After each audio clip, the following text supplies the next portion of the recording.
উত্তরবঙ্গের নীলফামারী ও রংপুর জেলার শীতার্ত মানুষের মাঝে শীতবস্ত্র বিতরণ করেছে যুক্তরাষ্ট্রভিত্তিক দাতব্য সংস্থা লেবম ফাউন্ডেশন ইনক ও বাংলাদেশি প্রতিষ্ঠান ব্লিঙ্ক লেদার প্রোডাক্টস। গত 23 জানুয়ারি শুরু হয় এই কর্মসূচি পরিচালিত হয় তরফগঞ্জ, নীলফামারী ও মিঠাপুকুর রংপুর এলাকায়।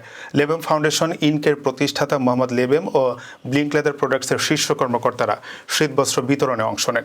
এই কার্যক্রমে উল্লেখযোগ্য ভূমিকা পালন করেন ফাউন্ডেশনের অন্যতম প্রধান সদস্য এবং যুক্তরাষ্ট্র প্রবাসী হানুজ্জামান হান্নান।